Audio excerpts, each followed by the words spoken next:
శ్రీ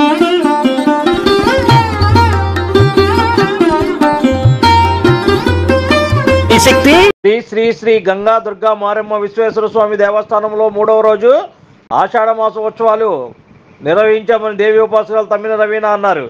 సోమవారం చిట్టినగర్ కొండల మార్కెట్లో వేంచేసి ఉన్న శ్రీ శ్రీ శ్రీ గంగా దుర్గా మారెమ్మ విశ్వేశ్వర స్వామి దేవస్థానంలో 5 రోజుల పాటు భక్తులు అమ్మవారికి సారి సమర్పించే కార్యక్రమాలు ఉంటాయని వివరించారు. ప్రతిరోజు అమ్మవారికి మహా నివేదన కార్యక్రమం అనంతరం భక్తులకు అన్నప్రసాద వితరణ జరుగుతుందని తెలిపారు. అమ్మవారి ఆశీస్సులు అందరికీ ఉండాలని అమ్మవారిని వేడుకుంటున్నామని సందర్భంగా తెలిపారు. 3వ రోజు నగర పురవీధుల్లో జోగిదండే కార్యక్రమంలో భాగంగా ప్రతి ఇంటికి వెళ్లి భక్తులకు తమకు తోచిన విధంగా బియ్యము, పప్పు, బెల్లములను సేకరించి అమ్మవారి మహా కుంభ నైవేద్యమునకు వినియోగించడం జరిగిందని తెలిపారు. అనంతరం అమ్మవారి సారి కార్యక్రమాన్ని కేంద్రంలో పలు వీధుల్లో మేళతాళాలతో గరిడీ సేవతో ఊరేగింపుగా అమ్మవారి సన్నిధికి జై మారెమ్మ జై జై మారెమ్మ అనే నామస్మరణతో అమ్మవారి ఊరేగింపు అమ్మవారి సన్నిధికి చేరుకున్నారు. అనంతరం భక్తులకు అన్నప్రసాద వితరణ కార్యక్రమాన్ని నిర్వహించారు.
Like, subscribe, and press the bell icon for new updates.